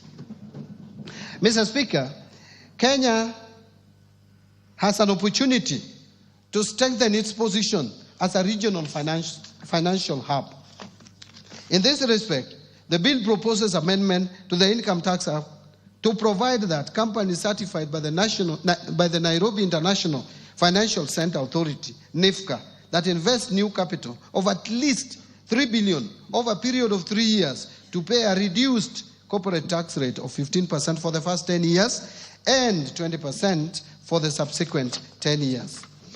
The companies qualifying for this will be required to employ Kenyans at senior management level. The startup companies that are certified by Nairobi International Financial Center Authority will enjoy a 15% tax rate for the first 3 years and 20% for the subsequent 4 years. And dividends earned by certified holding companies and regional headquarters will be exempted from tax, provided that at least 250 million is reinvested annually in Kenya. Mr. Speaker, we have noted that some employees seek refunds from KRA on reliefs of deductions that ought to have been deducted by their employers. To address this challenge, the bill proposes to amend the Income Tax Act to make it mandatory for employers to consider all eligible tax reliefs and deductions when computing employees' income tax. Presently, employers are not compelled to deduct these reliefs in computing pay as you earn. Value-added tax. Mr. Speaker, while a supplier is required to issue a tax invoice at the point of sale, there is currently no definition of tax invoice under the VAT Act. This creates ambiguity on what constitutes a tax invoice. To resolve this ambiguity, the bill is proposing to amend the VAT Act to define a tax invoice. Mr. Speaker, to strengthen tax administration and enhance compliance, the bill proposes to require the issuance of tax invoices for all suppliers, whether taxable or exempt. This amendment will support better record keeping by taxpayers and facilitate the pre-population of returns. Mr. Speaker, to support business operations, the bill proposes to shorten the period for claiming refunds on bad debts from 3 years to 2 years, and to allow taxpayers to either request for a refund or offset it against future tax VAT liabilities. Mr. Speaker, again, entities in special economic zones currently benefit from VAT exemptions and zero rating, but there is no provision to recover tax when these benefits are misused or abused. To safeguard revenue and promote accountability, the bill proposes to recover VAT where exempted or zero-rated goods or services are used for purposes other than those intended. Mr. Speaker, to prevent leakages or revenue leakages, strengthen tax administration, and promote equity across sectors, the bill proposes to move some zero-rated goods and services that are consumed locally to exempt status. Further, Mr. Speaker, some of the goods exempted from VAT have multiple uses, making it difficult to effectively monitor whether they are finally used for the intended purpose. In this respect, the bill proposes to amend the VAT Act to remove such exemptions. Under excise duty, Mr. Speaker, to minimize tax disputes relating to classification of locally produced accessible goods, the bill proposes an amendment to the Excise Duty Act to clarify that the East African Community Common External Tariff and its classification rules shall apply to all accessible goods, both imported and locally manufactured.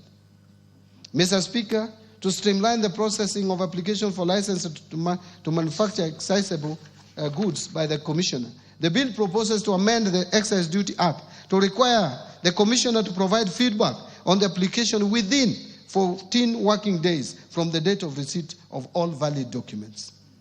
Mr. Speaker, the Excise Duty Act provides for taxation of alcoholic beverages based on pure alcoholic content, which increased cost for producers using spirits over 90% alcohol content as raw materials from 356 shillings to about 1,000 shillings per litre. Since undenatured extra neutral alcohol is a key input in the manufacturing of spirituous beverages, the bill proposes to amend the Excise Duty Act to provide an excise duty rate of 500 shillings per litre for undenatured extra neutral alcohol above 90% strength supplied to licensed spirituous beverage manufacturers. Mr. Speaker, to promote equity and fairness in taxation of accessible services offered through the internet or electronic network, the bill proposes to amend the Excise Duty Act to bring non-resident persons without a physical presence in Kenya into the tax net when they supply accessible services through these mediums. Mr. Speaker, to avoid double taxation of fees charged by digital lenders, the bill proposes to amend the definition of digital lender under the Excise Duty Act to exclude entities licensed under the Banking Act, the Cooperative Societies Act, and the Microfinance Act. Honorable members, to enhance clarity and consistency in the administration of excise duty legislation, the bill is proposing to amend the Excise Duty Act to clarify that imported plastic products, including plates, self-adhesive plastics, and printed polymers, will be subjected to excise duty at 25% of the excise value, or 200 per kilogram, whichever is higher. Now let me speak to miscellaneous fees and levies. Mr. Speaker, the Export and Investment Promotion Levy on billets and wire rods, which are raw materials in manufacture of nails, fencing wires, gabions, bolts, and nuts, have raised production costs of these products. In this respect, the bill proposes to amend the Miscellaneous Fees and Levies Act to review the levy downwards. Mr. Speaker, to promote Nairobi as regional aircraft maintenance hub while managing tax expenditures, the bill proposes to amend the Miscellaneous Fees and Levies Act to introduce import declaration fee and railway development levy on small aircrafts and helicopters, but to retain the exemption on spare parts of all aircrafts. The Tax Procedures Act, 2015. No, the Act is 2015. Mr. Speaker, to enhance the Commissioner's ability to recover unpaid taxes from non-residents, the bill is proposing to amend the Tax Procedures Act to expand the scope of agency notices to include non-resident persons. Mr. Speaker, and this is controversial, to close a loophole that hinders enforcement of tax compliance and ensure timely revenue collection, the bill proposes to amend the Tax Procedures Act to clarify that enforcement of tax collection when a tax appeals tribunal or a court judgment on tax dispute is in favor of the Commissioner shall only be suspended where a stay order has been granted. That is not the one that I thought I was going to read. The controversial one is yet to come. Mr. Speaker, to remove the financial and legal barriers that may hinder effective enforcement of recovery of unpaid taxes, the bill proposes to amend the Tax Procedures Act to provide that property transfers made by or to the Commissioner in recovery of tax liabilities be exempted from stamp duty. Mr. Speaker, to promote transparency, uphold fair administrative action, and strengthen trust in tax administration, the bill proposes to amend the Tax Procedures Act to require the Commissioner to provide reasons when issuing amended tax assessments to a taxpayer, so that we avoid misuse of Kenya Revenue Authority for political reasons, where they just sit and tell you that 3 years ago you did not pay such and such, and yet you had already been cleared for tax purposes. Reasons must be provided. Mr. Speaker, to address taxpayers' concerns regarding penalties and interest arising from system-related delays or administrative errors beyond taxpayers' control, the bill proposes to amend the Tax Procedures Act to allow the Cabinet Secretary to grant waivers on penalties and interest arising from such circumstances upon recommendation by the Commissioner. Presently, if there is any error made by the Kenya Revenue Authority on your tax assessment, there is no law to reverse it. So in conclusion, Mr. Speaker and fellow Kenyans, we have experienced a wide range of challenges as a nation in the past 2 years. In navigating these trying times, we have demonstrated exceptional resilience and remained steadfast in our development and democratic journey. Kenyans have demonstrated commendable patience and resilience as the government continues to fulfill its commitments to improve livelihoods through the implementation of better. And under the leadership of His Excellency the President, Dr. William Samoei Ruto, we have made meaningful progress in advancing our development agenda, promoting inclusion, fostering national unity, and working together to build our nation and renew the spirit of patriotism. Mr. Speaker, the budget I have presented today has been thoughtfully prepared to navigate the delicate balance of competing interests while adhering to our fiscal consolidation plan. Mr. Speaker, I am confident that the policies and structural reforms I have outlined provide a solid foundation for sustaining our socio-economic transformation.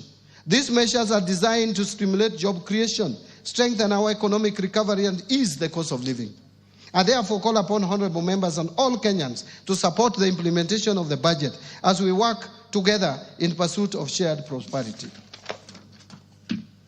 Finally, Mr. Speaker, the journey to a prosperous Kenya calls for leadership and collective commitment of all Kenyans.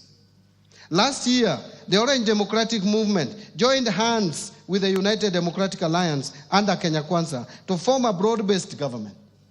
This unity has brought renewed peace and stability to Kenya and fostered inclusive development beyond tribal lines.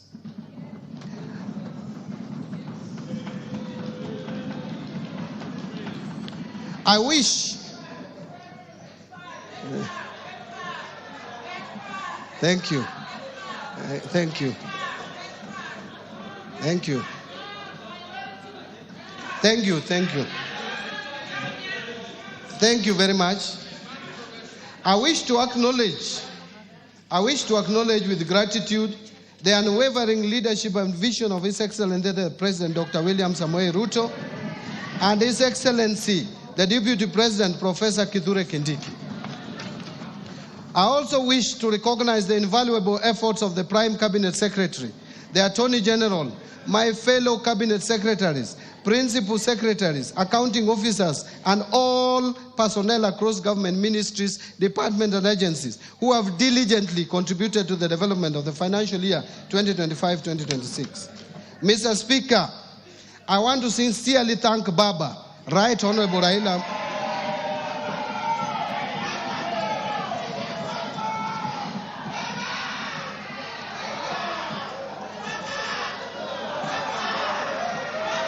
Thank you, honorable members. Mr. Speaker, I sincerely thank Baba, Right Honorable Prime Minister Raila Amolo Odinga, and the entire Orange Democratic Movement fraternity for their invaluable mentorship as well as trusting me with party leadership positions in my political journey. But Mr. Speaker, I will not forget that I served the people of Suba South constituency as their elected representative for a period of 15 years and a further 2 years as nominated member of parliament before my appointment to the cabinet. I truly appreciate the people of Suba South constituency for the opportunity they gave me to serve them, and I will remain forever grateful.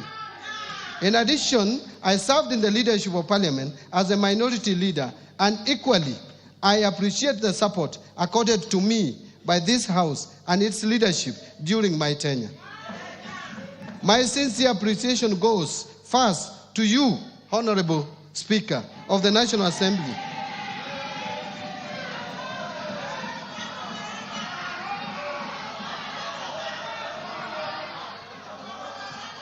and your counterparts in the Senate, the majority and minority leaders, and the entire House leadership, including respective clerks, supporting the approval process of the financial year 2025-2026 budget.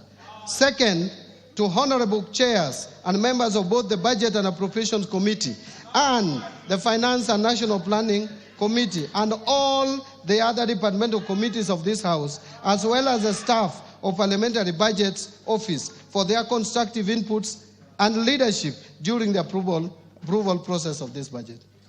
Third, my colleagues at the National Treasury and Economic Planning, led by Dr. Chris Kipto, the Principal Secretary for the National Treasury, Dr. Boniface Barasa Makoha, the Principal Secretary for the State Department for Economic Planning, and Mr. Cyril Wagunda Odede, the Principal Secretary for Public Investments and Assets Management, for their commitment, dedication, and support in the preparation of this budget.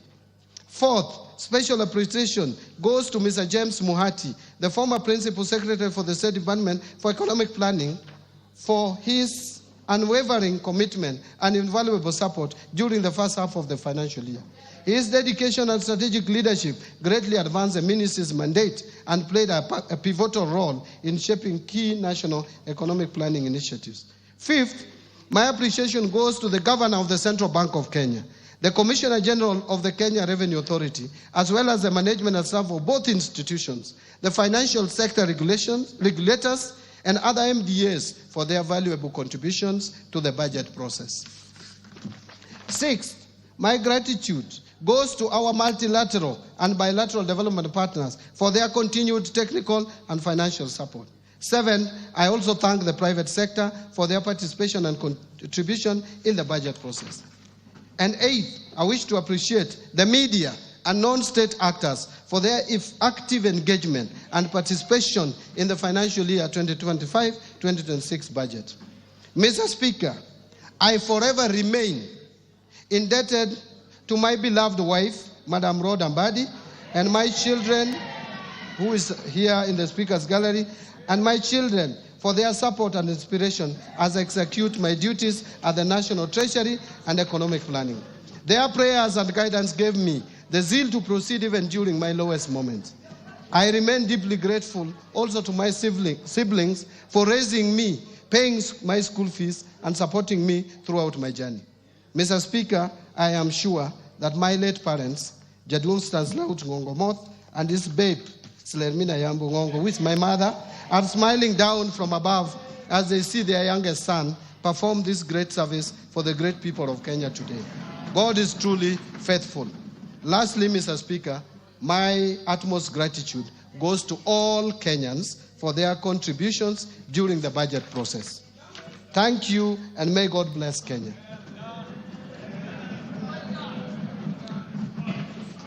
Mr. Speaker, before I resume my seat, you will recall that I have already submitted to this House the budget estimates and the Finance Bill 2025, together with the accompanying documents as required by the Public Finance Management Act 2012. Today, I further submit the following documents for this August House and request that you graciously receive them. 1, budget statement for the financial year 2025-26. 2, the 2025 budget policy statement. 3, estimates of revenue, grants and loans for the financial year 2025-2026. 4, financial statements for the financial year 2025-26. 5, medium-term debt management strategy 2025. 6, budget highlights, the Mwananchi guide for the financial year 2025-26. And finally, statistical annex to the budget statement for the financial year 2025-2026. Thank you, Honorable Speaker. Thank you, honorable members.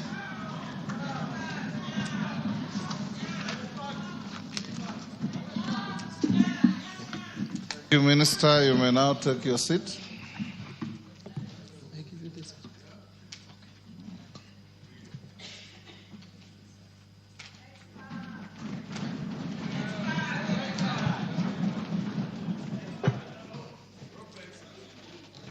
Thank you, CS, for just above 2 hours well spent in presenting your first budget highlights to this House. Honorable members, I wish to thank the Cabinet Secretary for the National Treasury and Economic Planning for ably making a public pronouncement of the budget policy highlights and the revenue-raising measures for the national government for the financial year 2025-2026 and the medium term.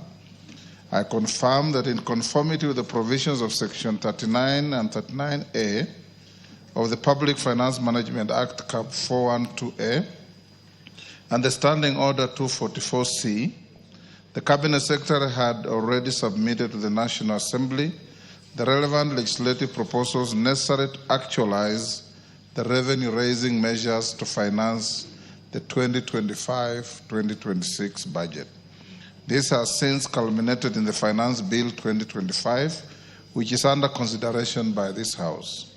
Honorable members, it's my pleasure to invite all members, the Cabinet Secretary for the National Treasury and Economic Planning, other Cabinet Secretaries, and all invited guests to a reception at the Parliamentary Courtyard. Honorable members, the time now being 5:23 p.m., this House stands adjourned until Tuesday, 17th June 2025 at 2:30 p.m. I thank you.